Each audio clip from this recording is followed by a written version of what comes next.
The collapse of the Soviet Union is undoubtedly one of the greatest political events of the 20th century.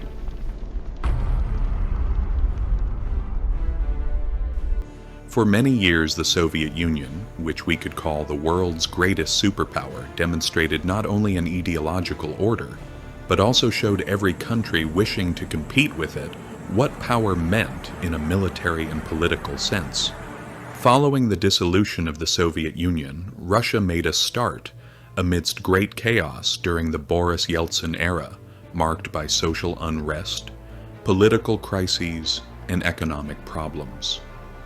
Right in the middle of this chaos, Vladimir Putin emerged, known for his calculating nature and cool-headedness, having previously worked with the KGB. Putin's arrival was the beginning of a major step, one that appeared small but would redraw the destiny of a people and a country, where Russia would once again have a say in the international arena. Years of political maneuvers, invasions, and military conflicts have brought the world to the point of asking this question: does Putin want to re-establish the Soviet Union? In this video, we will explain to the best of our ability Putin's rise to power, Russia's military and political strategies, the region sought to be brought under influence, and the Ukraine issue.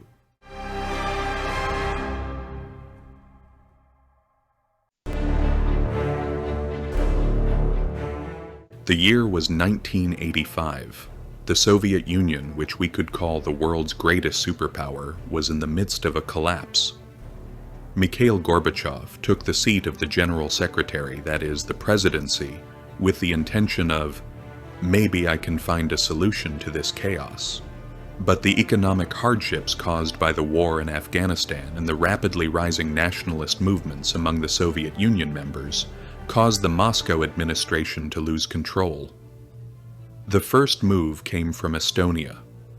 In June of 1988, with a decision made by the People's Assembly, the Estonian flag, consisting of blue, black, and white colors, began to be used in state offices instead of the Soviet Union flag. Furthermore, Estonia's adoption of the Estonian language as the official language must have influenced Latvia, Lithuania, Armenia, and Georgia respectively, as they too joined this great revolution and began using their own languages and flags. Seeing the passivity of the Gorbachev administration, other Soviet members also began to slowly raise their voices in rebellion. On March 11, 1990, Lithuania became the first country to separate from the Soviets and declare its independence. Subsequently, Latvia declared independence on May 4th and Estonia on May 8th. By April of 1991, Georgia, in August Ukraine, Azerbaijan, Belarus, Moldova, and Kyrgyzstan, in September Tajikistan, Uzbekistan, and Armenia, in October Turkmenistan, and finally in December Kazakhstan and Russia separated from the Soviets and declared their independence. Unable to prevent the dissolution of the Soviet Union, Mikhail Gorbachev appeared before the cameras on December 25, 1991, as the clock struck 1908 and concluded his speech with these words: I hereby discontinue my activities in the post of President of the Union of Soviet Socialist Republics. This office has now come to an end. At 1932, the lowering of the Soviet flag at the Kremlin and the hoisting of the Russian flag in its place secured the Soviet Union's spot among the dusty pages of history.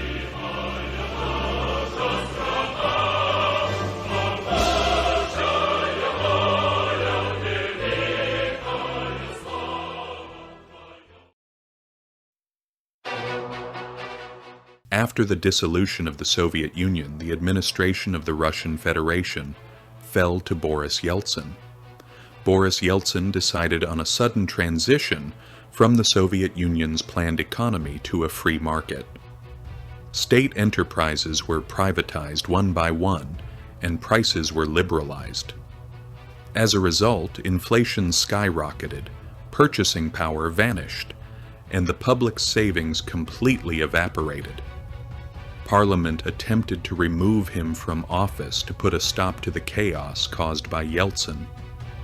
However, using this political crisis as a pretext, Yeltsin deployed the army.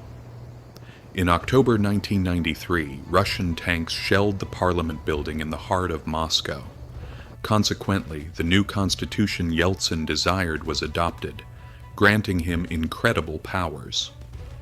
Seizing the opportunity amidst this chaotic atmosphere, the Chechen Republic declared its independence from Russia. Boris Yeltsin responded by sending the Russian army into Chechnya, initiating the First Chechen War. Following this war, which lasted from 1994 to 1996 and resulted in heavy casualties and a massive failure for Russia, the Chechen Republic of Ichkeria gained de facto independence with the ceasefire signed in 1996. This situation caused a massive loss of prestige for Boris Yeltsin. Moreover, despite suffering from serious health problems, he participated in the 1996 elections and was elected president for a second term with 54.4% of the vote. However, during his second term, things went from bad to worse with each passing day. With Russia entering a major financial crisis in 1998, the Russian ruble collapsed and many banks declared bankruptcy. As a result of all this, the public's trust in the state was completely destroyed. On the night of December 31st, 1999, at a moment no one expected, Boris Yeltsin announced his resignation and appointed Vladimir Putin as acting president. Thus, Russia entered a new era. So, who was this Putin? Let us briefly speak about him as well. Vladimir Putin was born on October 7, 1952, in the city known today as St. Petersburg, and at that time as Leningrad. Back then, his father was a soldier serving in the Soviet Navy. Immediately after graduating from the Leningrad State University Law faculty in 1975, Putin joined the Soviet Union's Secret Service, the KGB. Because he spoke German as if it were his native tongue, he served in East Germany for a time. Upon returning to Russia, he took on various roles in university administration and local politics. After the dissolution of the Soviet Union, he became the deputy mayor of St. Petersburg in 1992, and subsequently, the deputy head of the Kremlin Property Management Department in 1996. By 1998, he became the head of the Russian Federal Security Service, FSB. The economic crisis Russia was grappling with in 1999, Boris Yeltsin's weakening power, the public's loss of confidence in the state, and the fact that oligarchs were steering the Russian state, left Yeltsin with no choice but to appoint Vladimir Putin, the head of the Secret Service, first to the deputy prime ministry and then to the prime ministry. With the stance he displayed in a short time, Putin secured the backing of a large majority of the public. In the final months of 1999, Putin sent the Russian army into Chechnya, initiating the Second Chechen War. The intense, harsh nature of the war and the determination of the Russian army allowed Putin to rise as an authoritarian and strong leader. Appointed as acting president by Yeltsin, Putin won the vast majority of the public vote in the presidential election held in March 2000, and officially became Russia's new leader in May. Putin's ascension to the presidency was seen as the first sign that Russia would emerge from that chaotic period and regain its former power. Because in his very first years, Putin had defined the dissolution of the Soviet Union as the greatest geopolitical catastrophe of the 20th century. This statement was also a harbinger of the steps he would take in the years to come. Chechnya, known as Russia's most troubled region, had been acting like a de facto independent state since 1996. The bombings carried out in many Russian cities in 1999 caused the deaths of hundreds of people. Putin held Chechen separatists responsible for these attacks. The Second Chechen War ensured Putin's permanence in Russian politics. The Russian army retook the capital, Grozny, in May. The separatist administration opposing Russia was disbanded, and Chechen territory was reconnected to Russia. The administration of Chechnya was handed over to the Kadyrov family by Putin. While the Kadyrov family suppressed dissidents, they showed full loyalty to Putin. This success in Chechnya was a rehearsal for the systematic methods Putin would apply in the future. Putin wanted to bring the former Soviet Union countries back into Russia's sphere of influence. The Rose Revolution that took place in Georgia in 2003 brought the pro-Western Mikhail Saakashvili to power. Georgia's efforts to move closer to NATO also seriously disturbed Putin. In Georgia's separatist regions of South Ossetia and Abkhazia, the public began organizing demonstrations to join Russia. Tension peaked in the summer of 2008. When the Georgian army launched an operation into South Ossetia, the Russian army intervened harshly in the situation. Russia was the winner of the war that lasted only 5 days. This war went down in history as the first open land expansion move of the Putin era. Although Russia did not officially annex them, these regions effectively came under Putin's control. By 2014, the address of the crisis was this time Ukraine. The country was thrown into turmoil when then-President Viktor Yanukovych rejected the partnership agreement expected to be signed with the European Union. Hundreds of thousands of people who did not accept Yanukovych turning his face to Russia gathered in Kiev.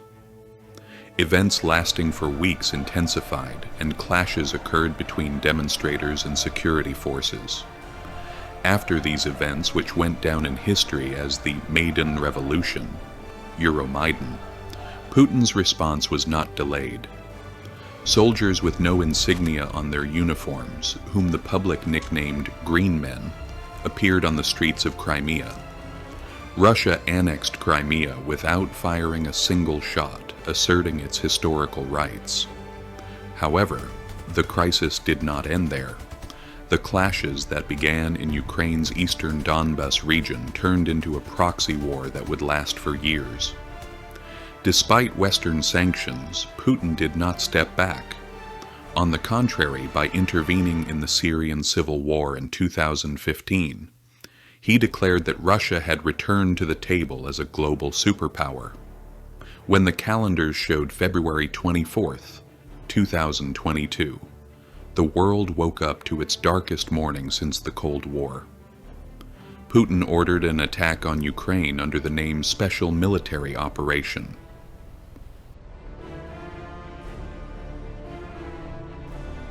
Putin's goal was to overthrow the Kyiv administration and bring Ukraine completely under Russian influence.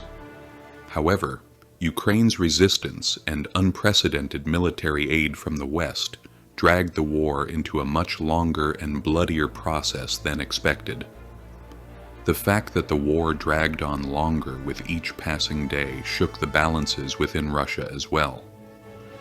Although the Wagner rebellion in the summer of 2023 was a major challenge to Putin, the Kremlin managed to suppress this crisis too. By 2025, Russia had completely transitioned to a war economy. Having completely burned bridges with the West, Putin turned his face to Eastern allies such as North Korea, China, and Iran.